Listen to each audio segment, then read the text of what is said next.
Gubernur DKI Jakarta Basuki Cahayapurnama Rabu kemarin secara mendadak melakukan belusukan ke pintu air Cipinang, Jakarta Timur pasca banjir yang melanda Jakarta minggu lalu. Sebenarnya bagaimana keadaan dan fungsi dari pintu air Cipinang ini?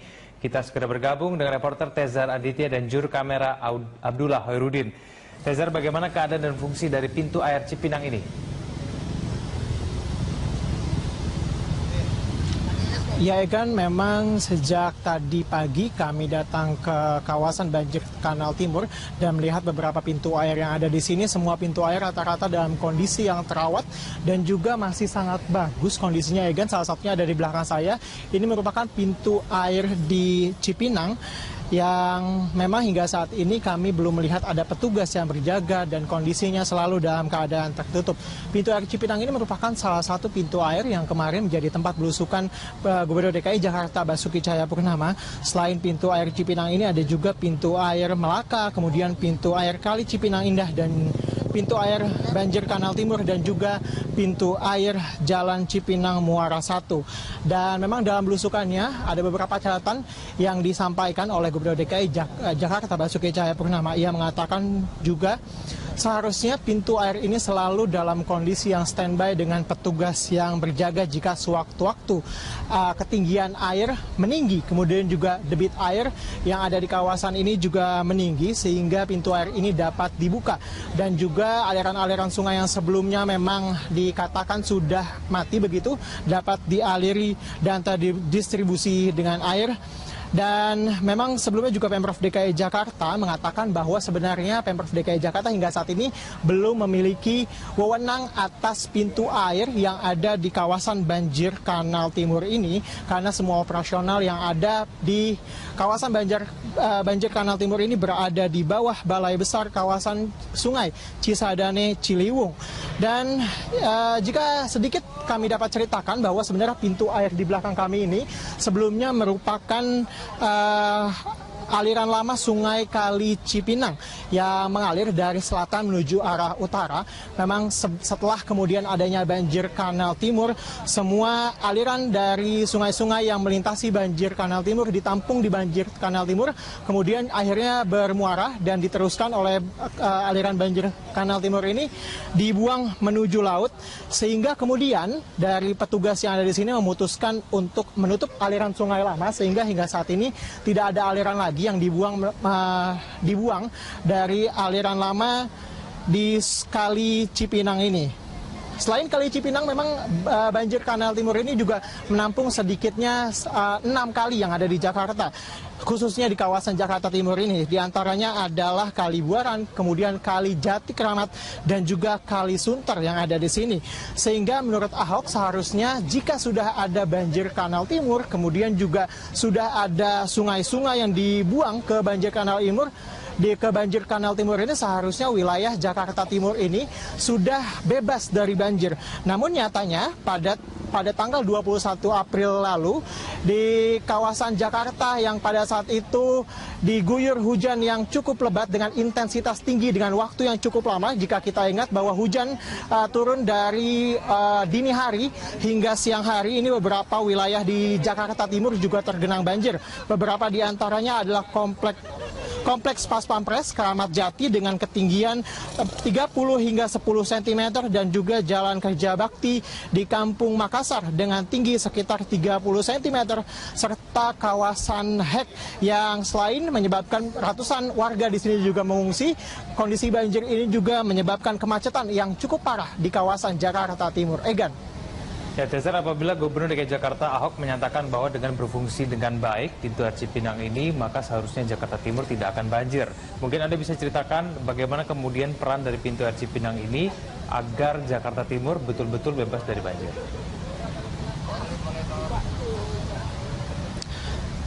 Ya, memang rencana dari Gubernur DKI Jakarta sebenarnya saat ini adalah bagaimana kemudian pintu-pintu air ini dapat dibuka secara fleksibel. Kemudian jika ada ketinggian air atau debit air yang meningkat, nantinya aliran sungai ini dapat terdistribusi ke aliran-aliran sungai lainnya. Misalnya ini mengarah ke Sunter, ke Kelapa Gading, sehingga tidak hanya air tidak hanya ditampung oleh banjir Kanal Timur, tapi juga aliran-aliran yang disebut sudah tidak berfungsi atau sudah mati hingga saat ini. Namun seperti saya katakan sebelumnya bahwa Pemprov DKI Jakarta tidak memiliki wewenang atas pintu air yang beroperasi di sini karena hingga saat ini memang ini masih dipegang oleh Balai Besar Kawasan Sungai Ciliwung Cisadane. Dan untuk itu Ahok menyatakan dan juga menugaskan Dinas Tata Air di bawah Pemprov DKI Jakarta untuk berkirim surat dengan Balai Besar Kawasan Sungai Ciliwung Cisadane untuk mengatakan untuk Pemprov DKI Jakarta agar dapat mengambil alih pengoperasian seluruh pintu air yang ada di kawasan banjir Kanal Timur agar dapat dioperasikan secara maksimal. Dan juga nantinya memang selain itu juga pemerintah mengatakan bahwa hingga saat ini juga upaya normalisasi di sungai-sungai atau kali-kali yang ada di sini juga masih terus dilakukan. Salah satunya adalah di sini Kali Ciliwung yang menurut pemerintahan setempat mengatakan bahwa hingga saat ini sudah ada 2 kelurahan yang dinyatakan sudah disampaikan sosialisasinya kepada masyarakat agar kemudian dapat menerima bahwa nantinya Kali Ciliwung ini akan dikeruk dan juga diperlebar begitu sehingga tentunya nanti akan memakan lahan. Dan menurut pemerintahan setempat hingga saat ini memang proses dari normalisasi ini sudah masuk dalam tahap sosialisasi. Setelah itu nanti disusul dengan adanya proses verifikasi lahan milik warga sehingga nantinya bagi warga yang tentunya memiliki sertifikat akan diberi ganti rugi yang setimpal begitu. Selain itu juga kami lihat bahwa Pemprov DKI Jakarta meskipun memang belum memegang wewenang untuk pengoperasian pintu air yang ada di sini, namun kami melihat juga pasukan Orange ini masih terus melakukan pembersihan di kali ini, bahkan sampai terjun ke bawah ke dalam air untuk membersihkan kali di sungai atau di banjir Kanal Timur agar tidak ada lagi sampah-sampah yang menggenang di dalam aliran air atau di banjir Kanal Timur ini. Egan. Baik, terima kasih atas informasi dari Anda, Tezar Aditya. Jakarta terus bergulir, Komisi 4 DPR RI dan Menteri Kelautan dan Perikanan sepakat menghentikan proyek reklamasi ini. Sementara itu, Wakil Gubernur DKI Jakarta Jarod Saiful Hidayat berharap semua pihak yang berkepentingan untuk duduk bersama mencari solusi terbaik. Polemik seputar proyek reklamasi di Teluk Jakarta terus bergulir. Menteri Kelautan dan Perikanan Susi Pujiastuti pun memutuskan untuk menghentikan proyek reklamasi ini. Senada dengan Susi, Wakil Ketua Komisi 4 DPR RI Herman Khairun menyatakan ada sejumlah masalah dalam reklamasi Teluk Jakarta, termasuk masalah terkait hasil analisis dampak lingkungan atau AMDAL yang dilakukan secara parsial. Dampak terhadap lingkungan di sana, ini kan sangat integrated gitu ya, sangat kompleks, sehingga penyelesaian dan tinjauan terhadap aspek legalnya juga sangat kompleks gitu. AMDAL misalkan, tidak bisa dibuat AMDAL parsial, Pulau A AMDALnya sendiri, Pulau B AMDALnya sendiri, Pulau C, nggak bisa karena ini kawasan strategis nasional, harus dibuat AMDAL regional, karena satu dan lainnya terkait mempengaruhi terhadap sistem daratan yang ada dan sangat berpengaruh terhadap sistem perairan laut di sana. Untuk meredakan polemik seputar reklamasi di Teluk Jakarta ini, Wakil Gubernur DKI Jarod Saiful Hidayat meminta pemerintah pusat dan daerah untuk duduk bersama agar silang pendapat tidak terus terjadi. Ketemulah, ngobrol lah, diskusi lah, untuk menyinkronkan supaya ada kepastian. Bu Susi, Bu Siti Nurbaya, ya, kemudian kita begitu ya, kita bicara sama-sama ada kepastian. Nggak terbang abu macam-macam dan tidak gaduh gitu loh, ngomong lah kayak gitu ya. Sementara itu, Komisi Pemberantasan Korupsi terus mengusut kasus dugaan suap pembahasan Raperda Reklamasi Teluk Jakarta dengan memeriksa sejumlah saksi, baik dari pihak pengembang, DPRD DKI, maupun dari unsur Pemprov DKI Jakarta. Ya, keterangan-keterangan itu kan sebenarnya kan masih apakah mereka itu ada hubungannya dengan proses suap menyuap ini yang antara Sanusi dengan yang sudah ditetapkan tersangka itu, apakah mereka ikut ambil bagian dalam proses itu. Sedangkan hasilnya karena masih didalamin terus ya, kami mudah-mudahan minggu depan kali. Kasus seputar reklamasi Teluk Jakarta muncul setelah adanya operasi tangkap tangan KPK yang menciduk Ketua Komisi DPRD DKI Jakarta M. Sanusi yang kini telah menjadi tersangka. Selain Sanusi, KPK juga telah menetapkan 2 tersangka lainnya, yaitu Direktur Utama PT APL Aris Manwijaya dan karyawan PT APL Trinanda Prihantoro. Tim Liputan Metro TV. Pemirsa, polemik pembelian lahan Rumah Sakit Sumber Waras mengemuka setelah adanya perbedaan antara hasil audit Badan Pemeriksa Keuangan dengan data yang dimiliki pemerintah Provinsi DKI Jakarta terkait dengan lokasi tanah dan nilai jual objek pajak dalam proses jual belinya. Ya, BPK yang sempat melaporkan hal ini ke Presiden membuat Pemprov DKI menyerahkan sepenuhnya pemeriksaan ke Komisi Pemberantasan Korupsi. Kamis sore lalu, Kepala BPK Hari Azhar Aziz mendatangi Istana Negara menemui Presiden Joko Widodo dalam rangka melaporkan hasil audit BPK terhadap sejumlah instansi pemerintahan selama 2 semester terakhir di tahun 2015. Laporan tersebut juga meliputi hasil audit investigasi BPK terhadap pembelian lahan Rumah Sakit Sumber Waras oleh pemerintah Provinsi DKI Jakarta tahun 2014. Saat ditemui di Balai Kota, Gubernur DKI Jakarta Basuki Cahayapurnama mengaku tidak terlalu mempermasalahkan pelaporan yang dilakukan Azhar kepada Presiden. Basuki atau Ahok menuding audit yang dilakukan BPK menyalahi prosedur sehingga hasilnya pun patut dipertanyakan. Satu, dia bilang kenapa kerugian NJOP tidak sesuai. Yang menetapkan NJOP siapa? Kami. Tapi yang menentukan zonasi siapa? Dari pusat. Terus alamatnya nggak sesuai. Yang menentukan alamat di sertifikat itu siapa? BPN. Jadi terus apalagi yang disembunyikan? Kepres 40 tahun 2014 yang boleh beli di bawah 5 hektar itu dihilangkan oleh BPK. Dia menggunakan Undang-Undang Nomor 2 tahun 2012 yang sudah tidak bisa dipakai untuk posisi ini gitu loh. Adanya 2 sertifikat kepemilikan lahan sumber waras dibenarkan oleh Kepala Badan Pertahanan Nasional Jakarta Barat.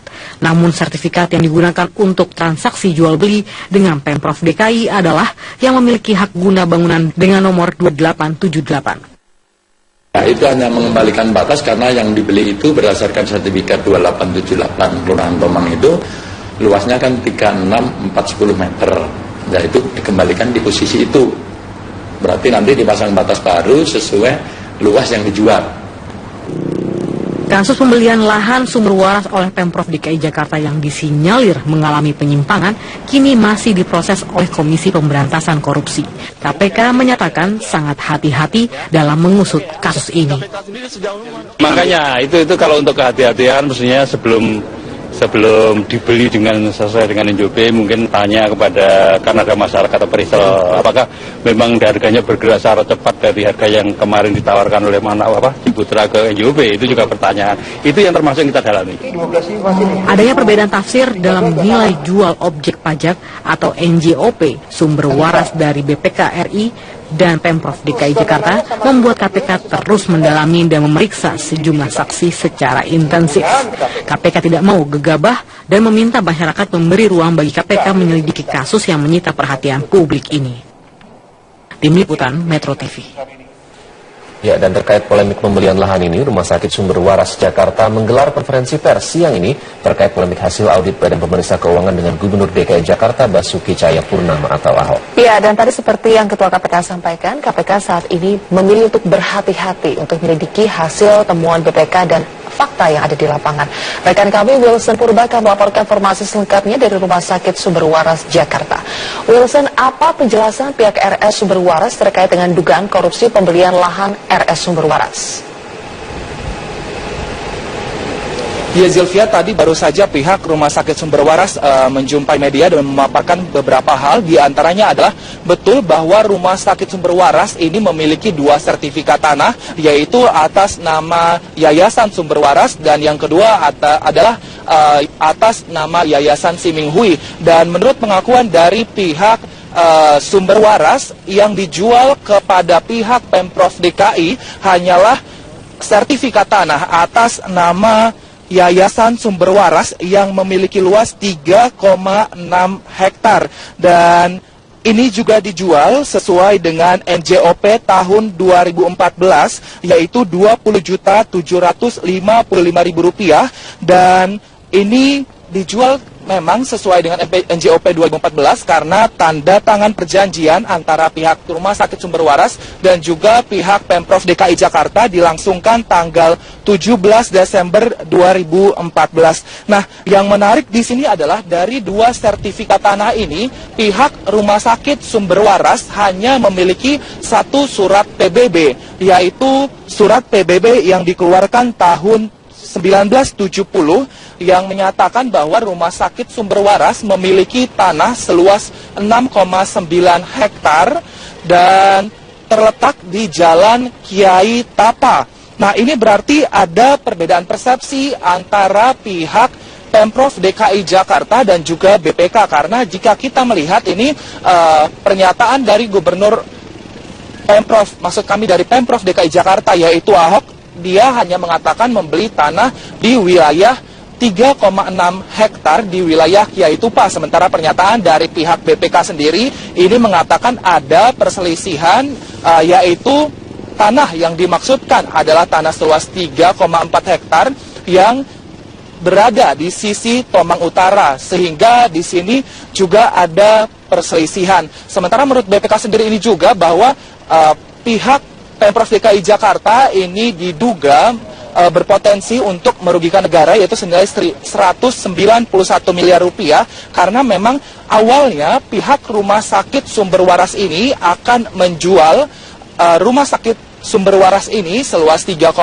hektar ini kepada pihak PT CKU yang pada tahun 2013, dan saat itu NJOP hanya sekitar 7 juta. Namun pada saat perjanjian dengan PT CKU ini, pihak dari Rumah Sakit Sumber Waras menyatakan akan menjual tanah di Rumah Sakit Sumber Waras ini seharga Rp15.500.000.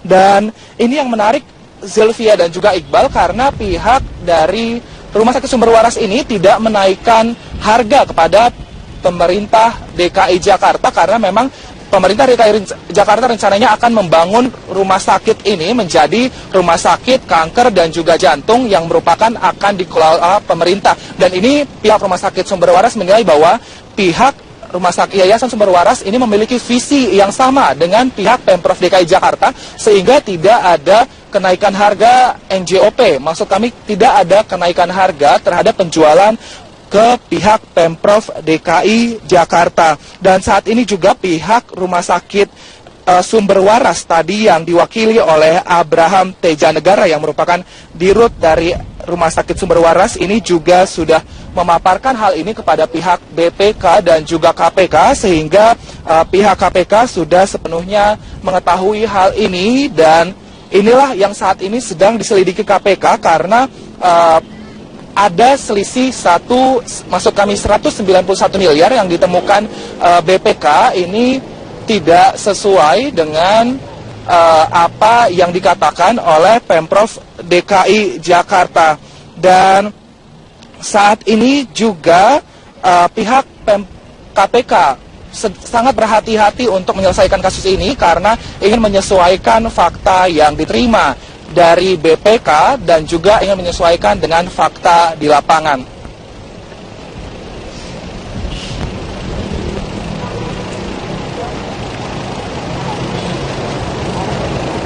Zilvia dan juga Iqbal. Baik, terima kasih. Wilson Purba melaporkan langsung dari RS Sumber Waras Jakarta. Buaran, kemudian Kali Jati Keramat dan juga Kali Sunter yang ada di sini. Sehingga menurut Ahok seharusnya jika sudah ada banjir Kanal Timur, kemudian juga sudah ada sungai-sungai yang dibuang ke banjir Kanal Timur ini, seharusnya wilayah Jakarta Timur ini sudah bebas dari banjir.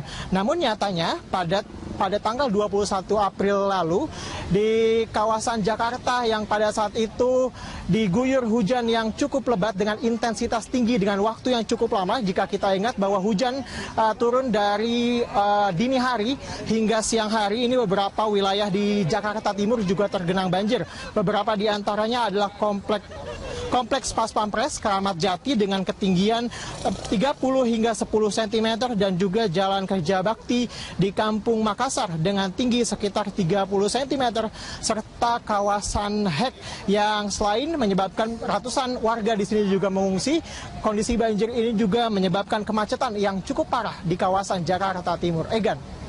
Ya, Tezer, apabila Gubernur DKI Jakarta Ahok menyatakan bahwa dengan berfungsi dengan baik pintu air Cipinang ini, maka seharusnya Jakarta Timur tidak akan banjir. Mungkin Anda bisa ceritakan bagaimana kemudian peran dari pintu air Cipinang ini agar Jakarta Timur betul-betul bebas dari banjir.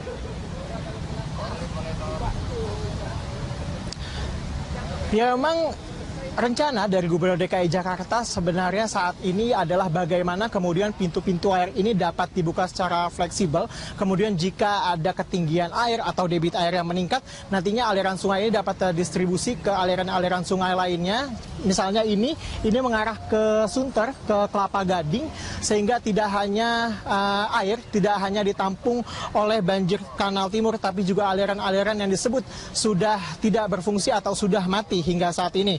Namun seperti saya katakan sebelumnya bahwa Pemprov DKI Jakarta tidak memiliki wewenang atas pintu air yang beroperasi di sini karena hingga saat ini memang ini masih dipegang oleh Balai Besar Kawasan Sungai Ciliwung Cisadane.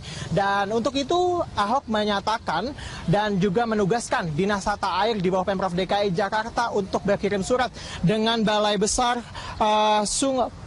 Kawasan Sungai Ciliwung Cisadane untuk mengatakan untuk Pemprov DKI Jakarta agar dapat mengambil alih pengoperasian seluruh pintu air yang ada di kawasan banjir Kanal Timur agar dapat dioperasikan secara maksimal.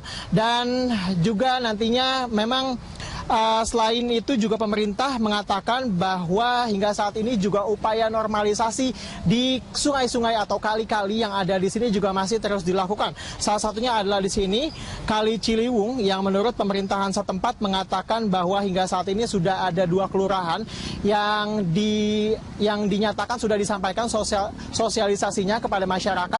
Gubernur DKI Jakarta Basuki Cahayapurnama Rabu kemarin secara mendadak melakukan belusukan ke pintu air Cipinang, Jakarta Timur pasca banjir yang melanda Jakarta minggu lalu. Sebenarnya bagaimana keadaan dan fungsi dari pintu air Cipinang ini? Kita segera bergabung dengan reporter Tezar Aditya dan juru kamera Abdullah Hoirudin.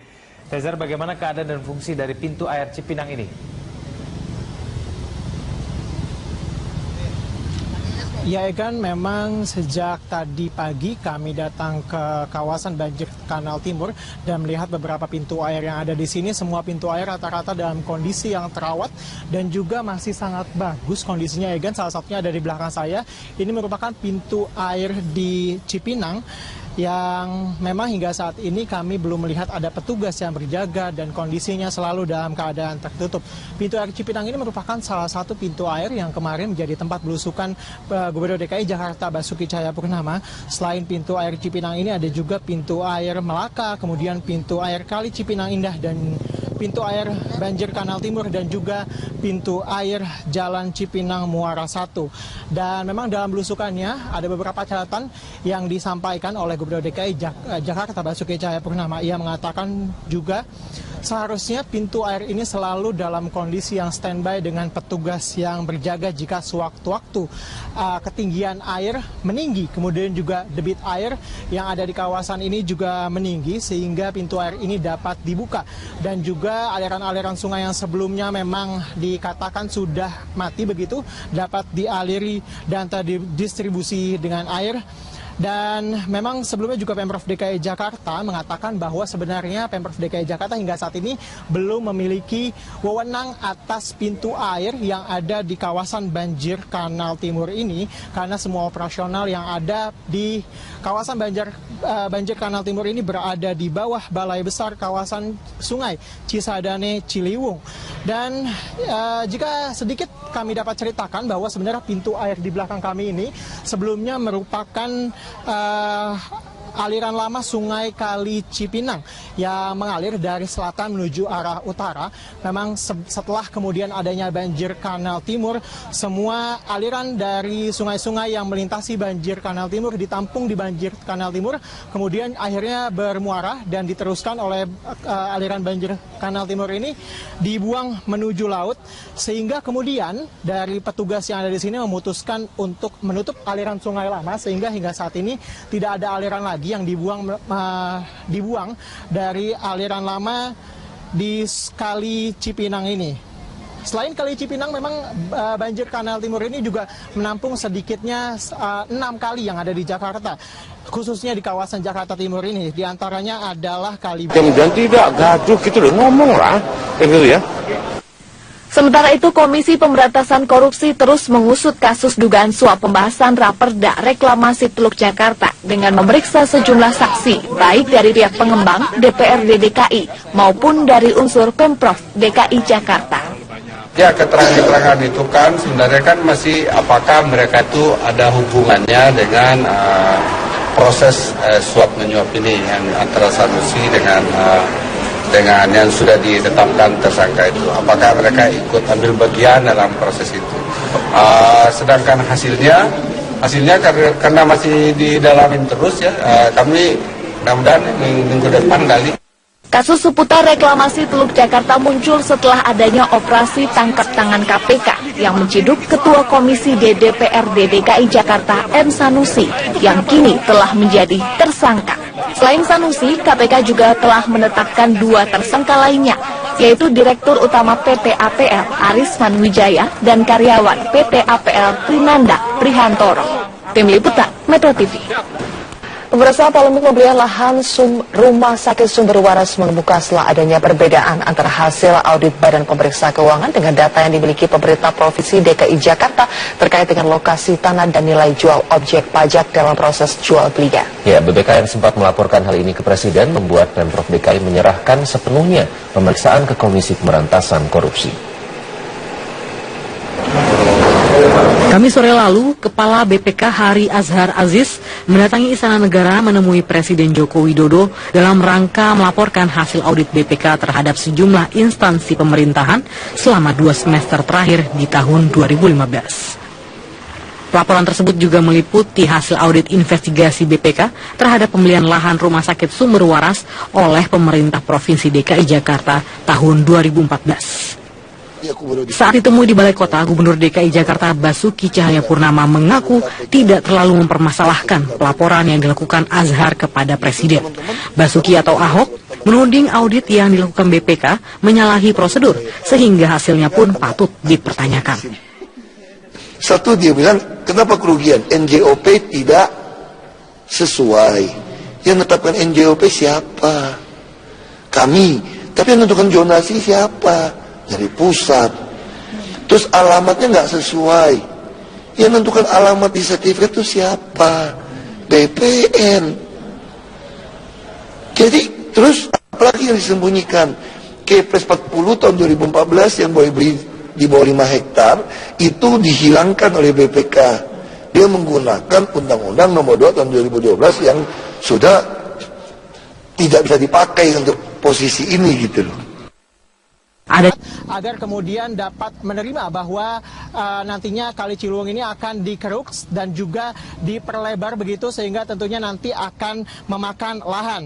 Dan menurut pemerintah setempat hingga saat ini memang proses dari normalisasi ini sudah masuk dalam tahap sosialisasi. Setelah itu nanti disusul dengan adanya proses verifikasi lahan milik warga, sehingga nantinya bagi warga yang tentunya memiliki sertifikat akan diberi ganti rugi yang setimpal begitu. Selain itu juga kami lihat bahwa Pemprov DKI Jakarta meskipun memang belum memegang wewenang untuk pengoperasian pintu air yang ada di sini, namun kami melihat juga pasukan Orange ini masih terus melakukan pembersihan di kali ini, bahkan sampai terjun ke bawah ke dalam air untuk membersihkan kali di sungai atau di banjir Kanal Timur, agar tidak ada lagi sampah-sampah yang menggenang di dalam aliran air atau di banjir Kanal Timur ini. Egan. Baik, terima kasih atas informasi dari Anda, Tezar Aditya. Jakarta terus bergulir, Komisi 4 DPR RI dan Menteri Kelautan dan Perikanan sepakat menghentikan proyek reklamasi ini. Sementara itu, Wakil Gubernur DKI Jakarta Jarod Saiful Hidayat berharap semua pihak yang berkepentingan untuk duduk bersama mencari solusi terbaik. Polemik seputar proyek reklamasi di Teluk Jakarta terus bergulir. Menteri Kelautan dan Perikanan Susi Pujiastuti pun memutuskan untuk menghentikan proyek reklamasi ini. Senada dengan Susi, Wakil Ketua Komisi 4 DPR RI Herman Khairun menyatakan ada sejumlah masalah dalam reklamasi Teluk Jakarta, termasuk masalah terkait hasil analisis dampak lingkungan atau AMDAL yang dilakukan secara parsial. Dampak terhadap lingkungan di sana, ini kan sangat integrated gitu ya, sangat kompleks, sehingga penyelesaian dan tinjauan terhadap aspek legalnya juga sangat kompleks gitu. AMDAL misalkan, tidak bisa dibuat AMDAL parsial, Pulau A AMDALnya sendiri, Pulau B AMDALnya sendiri, Pulau C, nggak bisa, karena ini kawasan strategis nasional, harus dibuat AMDAL regional, karena satu dan lainnya terkait, mempengaruhi terhadap sistem daratan yang ada, dan sangat berpengaruh terhadap sistem perairan laut di sana. Untuk meredakan polemik seputar reklamasi di Teluk Jakarta ini, Wakil Gubernur DKI Jarod Saiful Hidayat meminta pemerintah pusat dan daerah untuk duduk bersama agar silang pendapat tidak terus terjadi. Ketemulah, ngobrol lah, diskusi lah, untuk menyinkronkan supaya ada kepastian. Bu Susi, Bu Siti Nurbaya, ya, kemudian kita begitu ya, kita bicara sama-sama ada kepastian. Nggak terbang abu macam-macam. Adanya 2 sertifikat kepemilikan lahan sumber waras dibenarkan oleh Kepala Badan Pertahanan Nasional Jakarta Barat. Namun sertifikat yang digunakan untuk transaksi jual beli dengan Pemprov DKI adalah yang memiliki hak guna bangunan dengan nomor 2878. Nah, itu hanya mengembalikan batas karena yang dibeli itu berdasarkan sertifikat 2878 Kelurahan Tomang itu luasnya kan 36,410 meter. Nah, itu dikembalikan di posisi itu. Berarti nanti dipasang batas baru sesuai luas yang dijual. Kasus pembelian lahan sumber waras oleh Pemprov DKI Jakarta yang disinyalir mengalami penyimpangan kini masih diproses oleh Komisi Pemberantasan Korupsi. KPK menyatakan sangat hati-hati dalam mengusut kasus ini. Makanya itu kalau untuk kehati-hatian mestinya sebelum dibeli dengan sesuai dengan NJOP mungkin tanya kepada, karena ada masyarakat atau peritel, apakah memang harganya bergerak secara cepat dari harga yang kemarin ditawarkan oleh Ciputra ke NJOP, itu juga pertanyaan. Itu yang termasuk yang kita dalami. Adanya perbedaan tafsir dalam nilai jual objek pajak atau NJOP sumber waras dari BPK RI dan Pemprov DKI Jakarta membuat KPK terus mendalami dan memeriksa sejumlah saksi secara intensif. KPK tidak mau gegabah dan meminta masyarakat memberi ruang bagi KPK menyelidiki kasus yang menyita perhatian publik ini. Tim Liputan Metro TV. Ya, dan terkait polemik pembelian lahan ini, Rumah Sakit Sumber Waras Jakarta menggelar konferensi pers siang ini terkait polemik hasil audit Badan Pemeriksa Keuangan dengan Gubernur DKI Jakarta Basuki Cahayapurnama atau Ahok. Ya, dan tadi seperti yang Ketua KPK sampaikan, KPK saat ini memilih untuk berhati-hati untuk menyelidiki hasil temuan BPK dan fakta yang ada di lapangan. Rekan kami Wilson Purbaka melaporkan informasi selengkapnya dari Rumah Sakit Sumber Waras Jakarta. Wilson, apa penjelasan pihak RS Sumber Waras terkait dengan dugaan korupsi pembelian lahan RS Sumber Waras? Ya, Zilvia, tadi baru saja pihak Rumah Sakit Sumber Waras menjumpai media dan memaparkan beberapa hal. Di antaranya adalah betul bahwa Rumah Sakit Sumber Waras ini memiliki 2 sertifikat tanah, yaitu atas nama Yayasan Sumber Waras dan yang kedua adalah atas nama Yayasan Siming Hui. Dan menurut pengakuan dari pihak Sumber Waras, yang dijual kepada pihak Pemprov DKI hanyalah sertifikat tanah atas nama Yayasan Sumber Waras yang memiliki luas 3,6 hektar. Dan ini juga dijual sesuai dengan NJOP tahun 2014, yaitu Rp20.755.000. Dan ini dijual memang sesuai dengan NJOP 2014 karena tanda tangan perjanjian antara pihak Rumah Sakit Sumber Waras dan juga pihak Pemprov DKI Jakarta dilangsungkan tanggal 17